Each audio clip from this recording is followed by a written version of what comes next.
चक्र का बाप। इससे पहले ना किसी ने सुनी,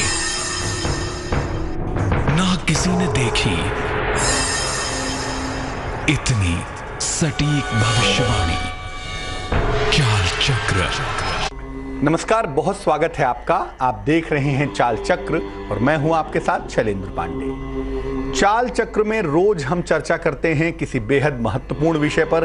कोशिश करते हैं कि आपके जीवन को सरल और सहज बनाया जाए और आपको बताया जाए कि कैसे जीवन की छोटी छोटी गड़बड़ियों को दुरुस्त करके हम अपने जीवन को बेहतर कर सकते हैं, हम अपने जीवन को अच्छा कर सकते हैं।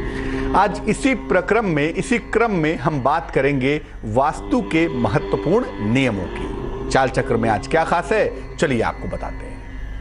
चाल चक्र में आज बात करेंगे वास्तु के महत्वपूर्ण उपायों की। कैसे वास्तु के सरल नियमों के हिसाब से, कॉम्प्लिकेटेड नहीं, सरल नियमों के हिसाब से आप अपना घर सजाएंगे, अपना घर बनाएंगे। घर का वास्तु अगर ठीक होगा तो जीवन की बहुत सारी मुश्किलें वैसे भी ठीक हो जाएंगी, वैसे भी दूर हो जाएंगी। कहां गड़बड़ियां आमतौर पर आप करते हैं ये जानेंगे और उन गड़बड़ियों को ठीक कैसे करना है ये भी जानेंगे। राशियों की सटीक भविष्यवाणी होगी आपके लिए और आप जान पाएंगे आज का शुभ पहर। तो बात आपके घर की होगी, बात आपके किस्मत की होगी, ग्रहों के चाल चक्र की होगी, लेकिन सबसे पहले बात होगी आज के पंचांग की। आज तिथि है माघ कृष्ण पक्ष की पंचमी तिथि। नक्षत्र है आज का उत्तरा फाल्गुनी नक्षत्र। चंद्रमा आज कन्या राशि में संचरण करेंगे और चंद्रमा के इस चाल के आधार पर हम ये समझेंगे कि आपका दिन कैसा जाएगा। राहु काल का समय, जिसमें कोई भी नया और शुभ कार्य आप नहीं करेंगे, वो समय होगा दोपहर के 3 बजे से तकरीबन 4:30 तक। और उत्तर दिशा की तरफ आज यात्रा करने की मनाही है, तो बेहतर होगा कि अगर आपको इस दिशा में यात्रा करनी है तो जरा सा गुड़ खा के और भगवान का स्मरण करके यात्रा करेंगे तो मुश्किल से बचे रहेंगे।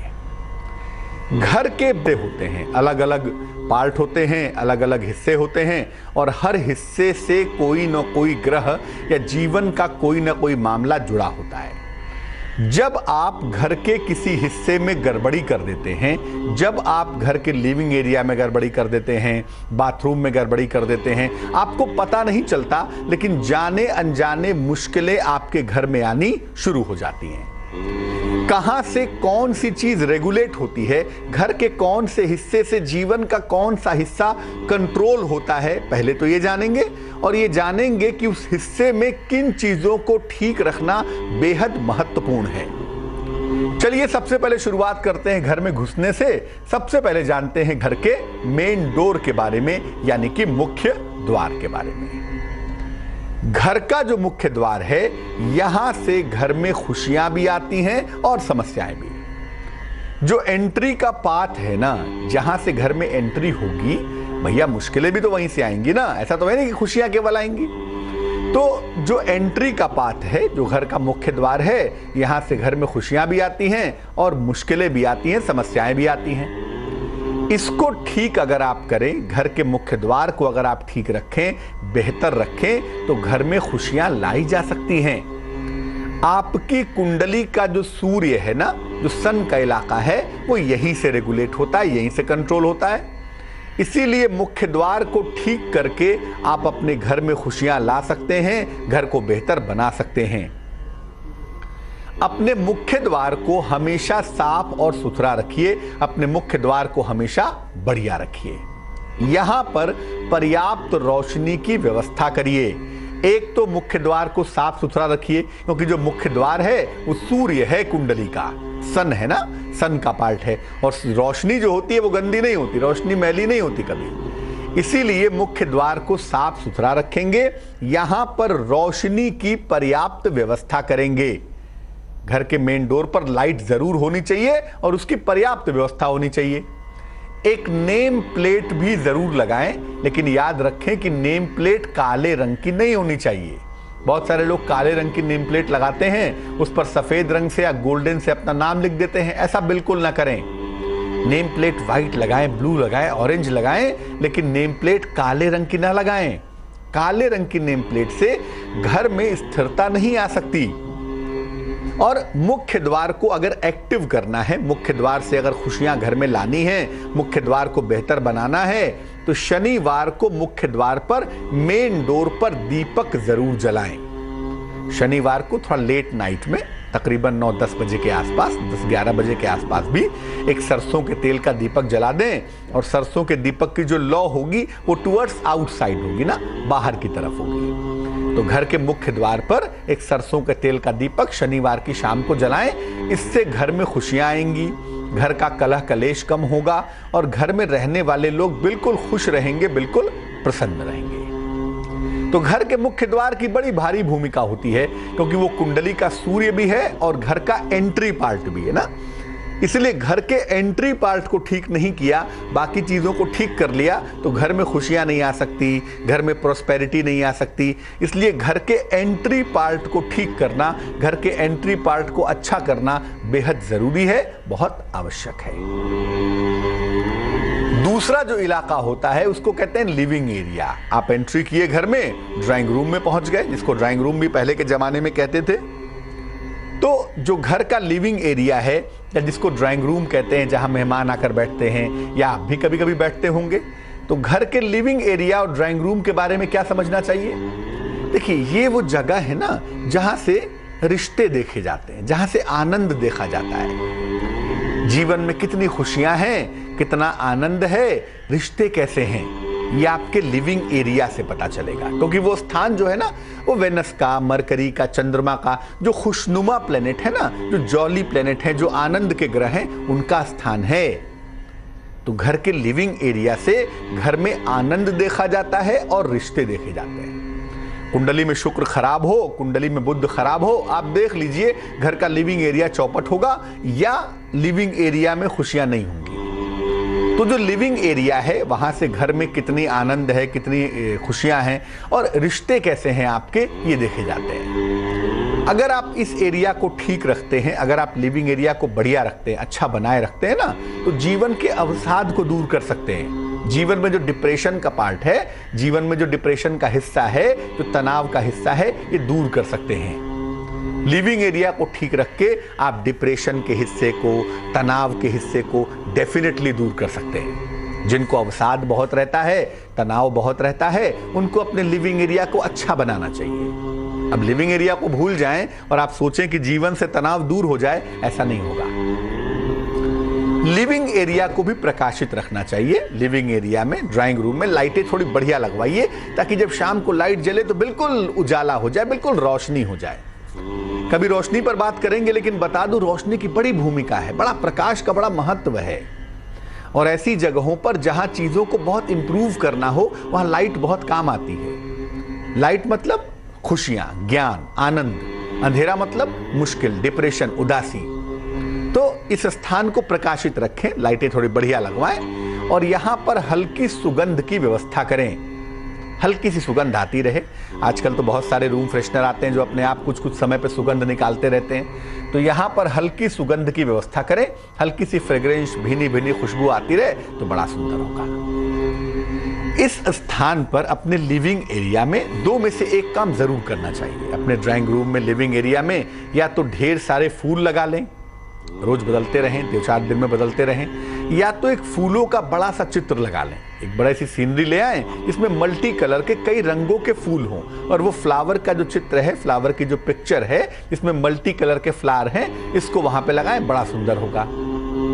लेकिन बेहतर होगा कि यहां पर जूते चप्पल ना रखे जाएं। लिविंग एरिया का मतलब है शुक्र, चंद्रमा, बुध, आनंद का मामला है, और वहां पे आप शनि को रख देंगे, वहां राहु को रख देंगे, तो घर में बीमारियां भी होंगी और टेंशन भी होगा।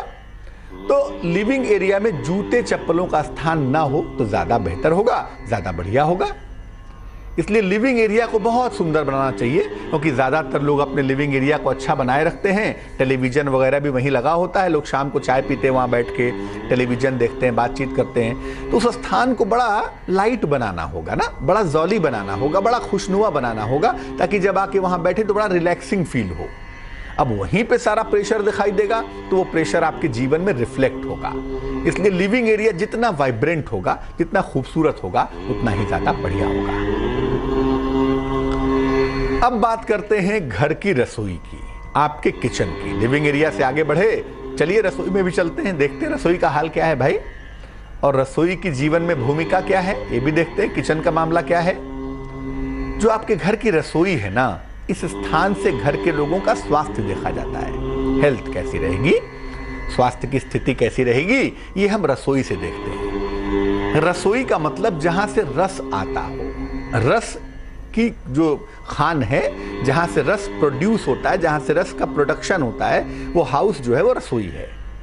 रसेश्वर मानते हैं बुद्ध को, मरकरी को। अलग अलग तरह के जो टेस्ट होते हैं, कभी खट्टा खाना बन रहा है, कभी तीखा बन रहा है, कभी चटपटा बन रहा है, कभी गर्म बन रहा है, कभी ठंडा बन रहा है। ये जो रस का क्लाइमेक्स है ना, ये जो रस की भूमिका है वो रसोई में दिखाई देती है। जो घर की रसोई है वो मर्केरियन पार्ट है, बुद्ध का हिस्सा है। और बुद्ध के अलावा खाना वहीं से बनता है, प्रोडक्शन यूनिट है, वहां पे खाना पकता है, कच्ची चीज पक जाती है, मैच्योर हो जाती है। तो सैटर्न भी है वहां, शनि भी है वहां। इसीलिए घर की जो रसोई है वहां से घर के लोगों का स्वास्थ्य देखा जाता है, हेल्थ देखा जाता है। आपका स्वास्थ्य कैसा होगा ये हम देखना चाहें, बस आप अपने घर की रसोई दिखाइए, हम देख के बता देंगे स्वास्थ्य कैसा है घर के लोगों का। तो आपके घर की जो रसोई है वो बेसिकली सैटर्न और मरकरी है। जो खाना बनने का पार्ट है वो बुध है, और जो खाना डाइजेस्ट होने का पार्ट है, खाना का बहुत बढ़िया प्रोडक्शन हो रहा है, वो शनि है। दोनों है। रसोई घर हमेशा ऐसा हो जहां पर सूर्य का नेचुरल प्रकाश आना चाहिए, जरूर आना चाहिए। जिन रसोइयों में सूर्य का प्रकाश नहीं आता वहां पर वाइब्रेशंस नहीं आते, वहां पर खाने में खुशियां नहीं आती। बहुत सारी महिलाएं कहती हैं कि पंडित जी खाना तो बनाते लेकिन खाने में टेस्ट नहीं आता, या मेरे घर के लोग मेरा बनाया हुआ खाना पसंद नहीं करते। जरूर आपकी रसोई अंधकार में होगी, जरूर आपकी रसोई में लाइट की जो सप्लाई है वो बहुत बढ़िया नहीं होगी। आपकी रसोई घर जो है ना, वहां पे सूर्य का प्रकाश आना बड़ा महत्वपूर्ण है, बड़ा इंपॉर्टेंट है। इसलिए रसोई घर में सूर्य का प्रकाश आना चाहिए, क्योंकि प्रकाश के अंदर पावरफुल एंजाइम्स होते हैं जो खाने को बड़ा सेहतमंद और बड़ा अच्छा बना देते हैं। इसका ध्यान रखिएगा।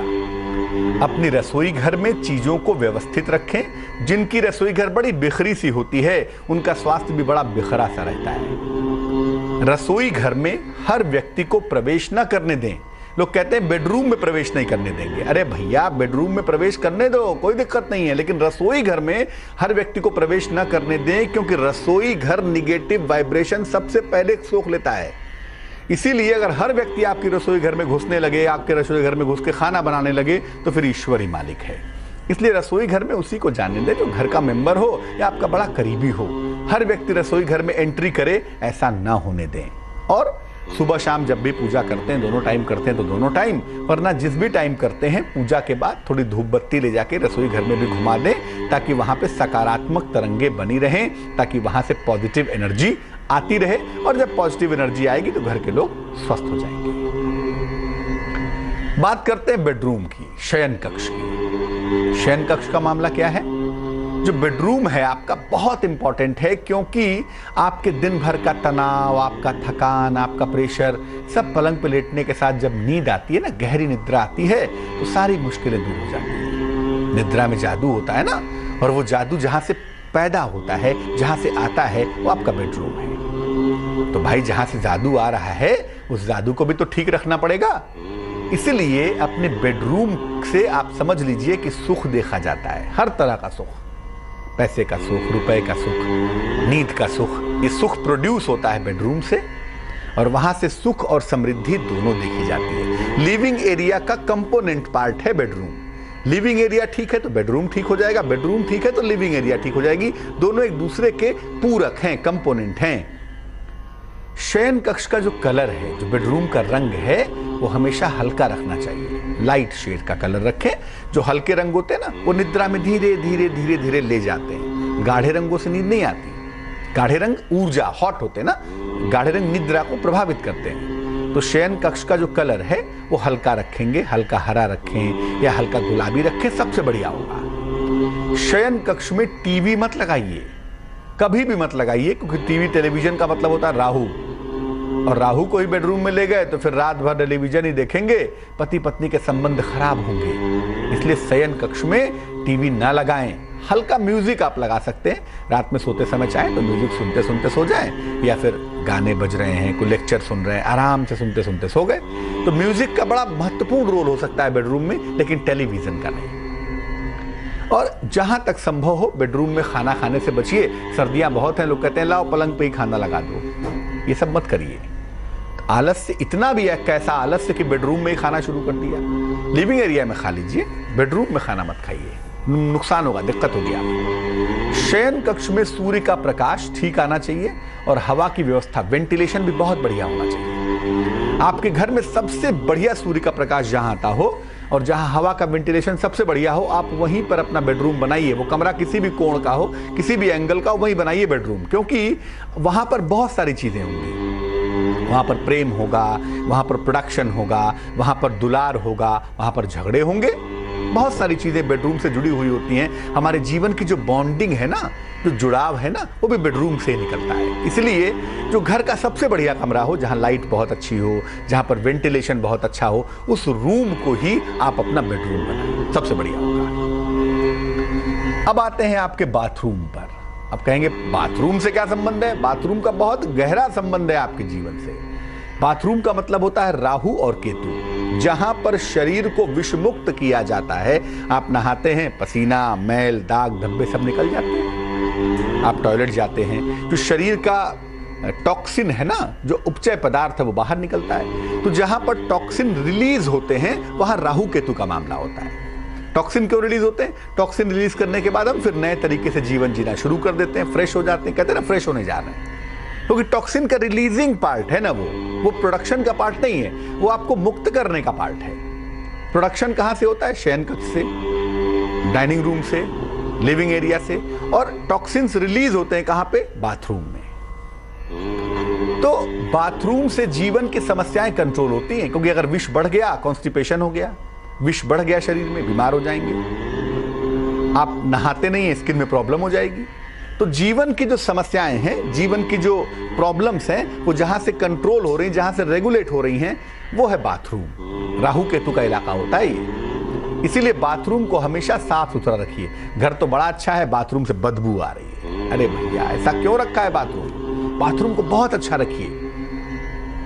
इस स्थान पर पानी की बर्बादी मत करिए। फर्श पे चिप चिप चिप चिप पानी गिरा हुआ है, टोटी से पानी टपक रहा है, मतलब बाथरूम में नदियां बह रही हैं, सत नदियां बहती रहती हैं बाथरूम में पानी बर्बाद हो रहा है। ऐसा बिल्कुल ना करें, क्योंकि अगर आप ऐसा कर रहे हैं तो याद रखिए बहुत जल्दी आपको कॉन्स्टिपेशन होगा, यूरिन की प्रॉब्लम होगी या पाइल्स हो जाएगा। ये मैं लिख कर दे सकता हूं अगर बाथरूम से खिलवाड़ किया या खुराफात किया तो।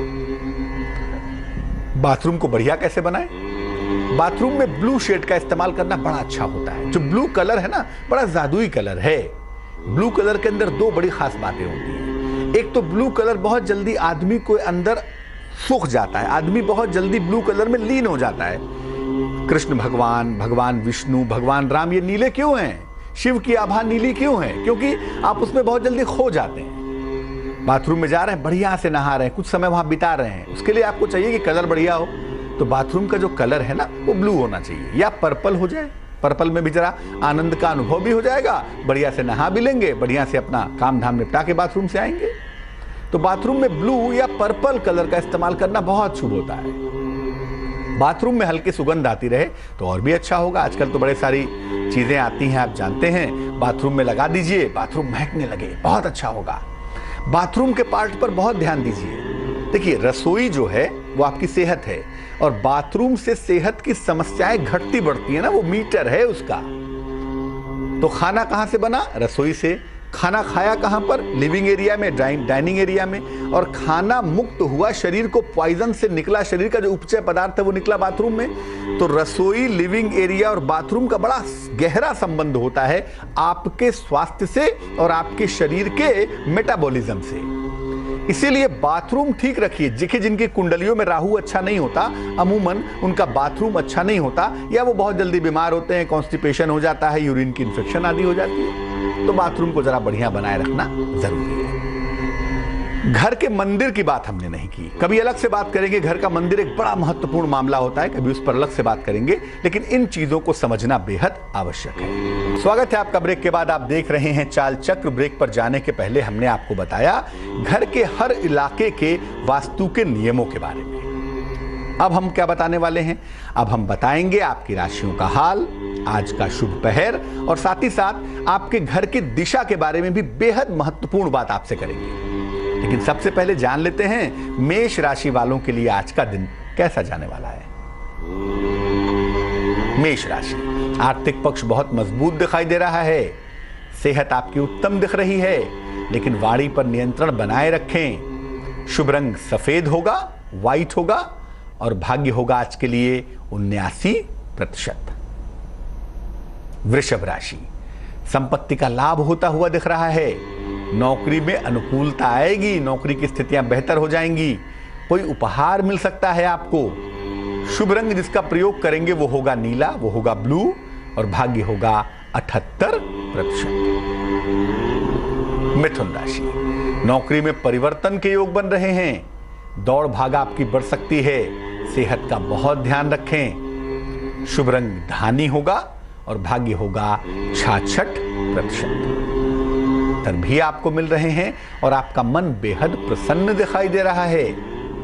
शुभ रंग जिसका प्रयोग करेंगे वो होगा क्रीम, और भाग्य होगा 89%। सिंह राशि, सेहत का बहुत ध्यान रखें। आज खर्चों पर नियंत्रण भी बनाए रखें, और आज महत्वपूर्ण काम मत टालिए। आज आलस्य की मुद्रा में दिखाई दे रहे हैं, कोई बड़ा काम हाथ से ना निकल जावे। शुभ रंग नारंगी होगा, और भाग्य होगा 70%। कन्या राशि, आपकी व्यस्तता बढ़ी हुई दिखाई दे रही है। नौकरी में तनाव से बचाव करें।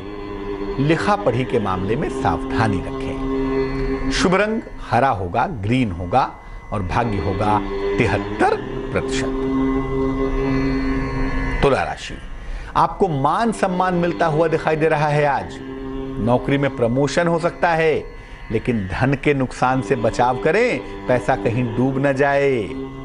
शुभ रंग बैगनी होगा, पर्पल होगा, और भाग्य होगा 67%। वृश्चिक राशि, सेहत का बहुत ख्याल रखें। बड़े निर्णयों से बचाव करें, बड़े निर्णय न लेवें। किसी मित्र का सहयोग मिलता हुआ भी दिखाई दे रहा है। शुभ रंग सुनहरा होगा, और भाग्य होगा 77%। धनु राशि, सेहत थोड़ी कमजोर दिखाई दे रही है। अगर कहीं पर धन फंसा हुआ है, रुका हुआ है, तो वो आपको प्राप्त होगा। आराम के मूड में रहेंगे आप। शुभ रंग जिसका इस्तेमाल करेंगे वो होगा गुलाबी, और भाग्य होगा 79%। मकर राशि, हड्डियों में थोड़ी दिक्कतें तो जरूर हैं, वो समस्याएं भी आपकी हल होती हुई दिखाई दे रही हैं। हड्डियों की मुश्किल हल होगी, पुराने विवाद हल होंगे। किसी निर्धन को धन का दान करें, आपकी मुश्किलें कम हो जाएंगी। दिन बहुत सुंदर है। शुभ रंग सफेद होगा, व्हाइट होगा, और भाग्य होगा 66%। कुंभ राशि, नौकरी में सुधार होता हुआ दिख रहा है। पुराने संबंध आपके पुनः ठीक होंगे, लेकिन अपने आराम का भी बहुत ख्याल रखें। आराम के मामले में लापरवाही न करें। शुभ रंग आसमानी है, और भाग्य है 55%। मीन राशि, धन के लिए समस्याएं आ सकती हैं, मुश्किलें थोड़ी बढ़ सकती हैं। क्रोध भी आपका बढ़ सकता है भाई। शांति बनाए रखें, ऐसा कुछ न करें जिससे अपयश का सामना करना पड़े। शुभ रंग भूरा होगा, ब्राउन होगा, और भाग्य होगा 79%। एक दर्शक जुड़ रही हैं हमारे साथ, नागपुर से किरण है, उनसे बात करते हैं। किरण बताइए। सर मेरी डेट ऑफ बर्थ बता देती हूँ। 30/6/1959। फिर से बोलिए। 30/6/1967। समय बताइए। समय है दोपहर के 2:45 बजे। दोपहर के 2:45 बजे। 2:45 बजे। कहाँ जन्म हुआ है? ये नागपुर के पास एक गांव खेड़े में। क्या प्रश्न है आपका? सर अबॉर्शन हो गया मेरा 2 बार, तो कुंडली में ऐसा कुछ योग है क्या अभी इसका? संतान का वगैरह, संतान के लिए परेशानी है। आपका लास्ट एबॉर्शन कब हुआ है? ये तो 2 साल पहले सर, और एक तो 2011 में हुआ था, जून महीने में। देखो आपकी जो कुंडली बनती है ना, इस कुंडली में जो ज्यादातर ग्रह हैं वो कुंडली के अग्नि के इलाके में बैठे हुए हैं। सूर्य वृषभ में बैठा है, मंगल जो है वो भी काफी प्रभावशाली है, लग्न में बैठ के चौथे खाने को प्रभावित कर रहा है। 10वें खाने में बुध है, 11वें खाने में शुक्र और बृहस्पति विद्यमान है। कन्या लग्न की कुंडली है आपकी, राशि दिखाई देती है मेष। तो ज्यादातर ग्रह जब अग्नि के इलाके में बैठते हैं तो जो ओवेरियन पार्ट है ना, जो महिलाओं का प्रोडक्शन का पार्ट है, वो कमजोर हो जाता है, वहां गर्मी बहुत हो जाती है। तो हो सकता है कि एग रैप्चर ना हो पाते हों, या कंसीव करने के बाद चीजें आगे बढ़ ही नहीं पाती हों, क्योंकि जब फायर ज्यादा होगा, फायर में प्रोडक्शन नहीं होता। अग्नि के अंदर कभी भी यह संभावना नहीं होती कि वो सृजन कर सके, संभावना हमेशा जल में होती है। जल के अंदर प्रोडक्शन होता है, जल के अंदर निर्माण होता है, अग्नि के अंदर कभी भी निर्माण होने की संभावना नहीं होती। और यहाँ पर फायर का इलाका बहुत ज्यादा मजबूत है, इसलिए कहीं ना कहीं इस कुंडली में मेडिकल की संभावना दिखाई दे रही है। ये कुंडली मेडिकल प्रॉब्लम से ग्रसित है, चाहे वो फेलोपियन ट्यूब की प्रॉब्लम हो, चाहे वो ओवेरियन सिस्ट जैसी प्रॉब्लम हो, लेकिन फायर का इलाका तो है, क्योंकि जो आपका गर्भ का मामला है वो अग्नि तत्व से ग्रसित है। तो एक तो मेडिकल की जांच करवावें, संभवतः उसमें कोई दिक्कत होगी। और नेचुरल संतान होना देखो बड़ा मुश्किल है यहाँ पर, क्योंकि जो नेचुरल संतान का मालिक होता है उसका नाम बृहस्पति है। बृहस्पति उच्च का तो है, लेकिन चंद्रमा मेखस्त हो गया है, और चंद्रमा के फायर में जाने से बृहस्पति की ताकत उतनी ज्यादा तो रह नहीं गई। अब ऐसी दशा में सबसे पहला काम ये करें कि जरा फायर की मात्रा को बैलेंस करें ना। एक मोती पहनेंगे, तकरीबन 14-15 रत्ती की मोती, चांदी की अंगूठी में, सीधे हाथ की छोटी उंगली में, सोमवार की रात को मोती पहन ली जाएगी। एक मोती पहन लें। और दूसरा काम ये करें कि रोज सुबह सूर्य भगवान को जल चढ़ाएं, सादा जल चढ़ाएं, तो जरा फायर का मामला बैलेंस हो जाएगा।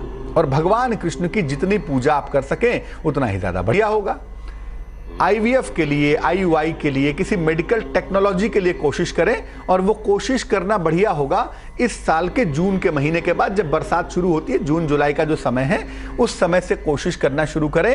तो जो IVF है, IUI है, इसका जो टेक्निकल प्रक्रिया है उसमें आपको सफलता मिल पाएगी। नेचुरल संतान होना बहन जी इसमें बहुत मुश्किल दिखाई देता है। एक दर्शक जुड़ रही हैं, लिपिका है हमारे साथ, उनसे बात करते हैं। लिपिका बताइए।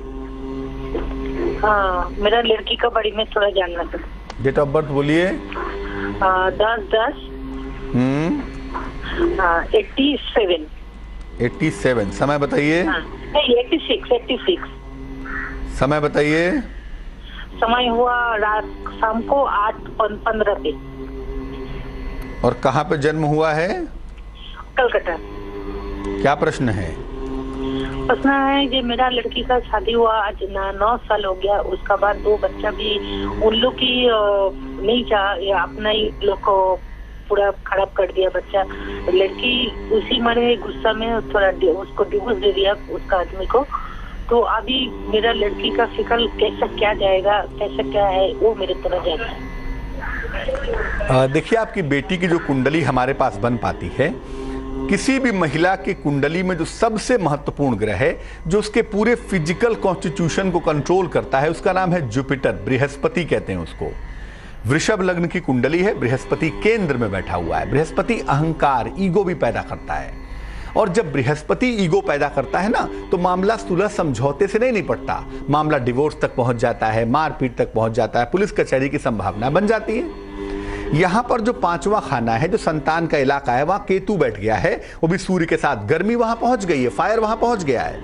और जो 5वें खाने का मालिक है बुध, वो भी कमजोर हो गया है। तो ऐसी दशा में एक तो जो संतान होने की संभावना है वो फायर की वजह से वीक हो गई। दूसरा, बृहस्पति शत्रु राशि में पहुंच गया, कुंडली के 10वें इलाके में है, जो गर्मी का बेसिक इलाका है। इसीलिए संतान होने में मुश्किलें बहुत आई, मिसकैरेज कराया, एबॉर्शन कराया, जो भी कराया, लेकिन संतान का इलाका तो गड़बड़ हो गया। दूसरा यह है कि विवाह का जो मालिक है इस कुंडली में, मंगल नामक ग्रह, वो काफी खराब है, और इसीलिए विवाह के जीवन में दिक्कतें आनी शुरू हो गई। पहला तो यह है कि ये विवाह करने के लिए कोशिश करनी चाहिए, क्योंकि इस कुंडली में ज्यादातर ग्रह पृथ्वी तत्व के इलाके में बैठे हैं। अगर इनको इमोशनल सपोर्ट नहीं मिला तो कुंडली चल नहीं सकेगी बहुत दिनों, इसलिए शादी तो इनकी करेंगे ही। सेकंड मैरिज करेंगे, चाहे ये मना करें या ना करें, लेकिन अगर सेकंड मैरिज नहीं की तो पैसा कितना भी कमा लें, जीवन कितना भी अच्छा हो जाए, लेकिन इमोशनल सपोर्ट के बिना पृथ्वी तत्व के लोग सर्वाइव नहीं कर सकते। और ज्यादातर यहां पर इमोशनल पार्ट जो है वो गड़बड़ दिखाई दे रहा है। तो शादी इनकी जरूर करेंगे 2018 में। ऐसा लगता है कि वसंत के आसपास या शिशिर के आसपास, मैंने फरवरी मार्च अप्रैल का जो समय होगा 2018 में, उस समय इनकी शादी हो सकती है। दूसरी बात यह है कि दूसरा जो विवाह होगा उसमें इस बात का ध्यान रखेंगे कि जिस लड़के से शादी हो उसका चंद्रमा अच्छा हो, उसका शुक्र अच्छा हो। चंद्र या शुक्र में से एक भी ग्रह अच्छा होगा तो संतान उत्पत्ति करना थोड़ा सा आसान हो पाएगा। और संतान उत्पत्ति जब इनको हो जाएगी तो जो इमोशनल गड़बड़ियां हैं, जो अहंकार की प्रॉब्लम है, जो सेहत की दिक्कतें, वो भी काफी हद तक ठीक हो जाएंगी, दूर हो जाएंगी। तो शादी इनकी अगले साल करेंगे और अगले ही साल संतान के लिए प्रयास करेंगे तो बहुत अच्छा होगा। फिलहाल इस कुंडली के फायर को हम जरा बैलेंस करते हैं ना। एक ओपल पहना देते हैं इनको, एक ओपल नाम का रत्न, वजन में तकरीबन 12 से 14 रत्ती, चांदी में, सीधे हाथ की तर्जनी उंगली में। शुक्रवार की शाम को इनको पहनाएं, इनके लिए बहुत अच्छा रहेगा। दिशाओं के बारे में आपको बता दूं कि अगर आप किसी फ्लैट में रहते हैं तो दिशाओं की चिंता कभी ना करें। घर में रहते हैं, ग्राउंड फ्लोर पे रहते हैं, तब कुंडली के हिसाब से दिशा का निर्धारण कर सकते हैं, बट फ्लैट में दिशा का कोई चक्कर नहीं होता। जान लेते हैं अब क्या है आज का शुभ पहर। आज का शुभ पहर है शाम को 7 बजे से रात के 8:30 तक। इस समय में 2 पत्ते हनुमान जी को तुलसी के अर्पित करें, बहुत अच्छा रहेगा। इससे तमाम रुके हुए काम आपके पूरे हो जाएंगे, लेकिन ये करेंगे शुभ पहर में ही, शाम को 7 बजे से रात के 8:30 के बीच में। आज के लिए चाल चक्र में बस इतना ही। मुझे दीजिए इजाजत। आगे देखिए रिश्तों की कहानी संजय सिन्हा के साथ। नमस्कार।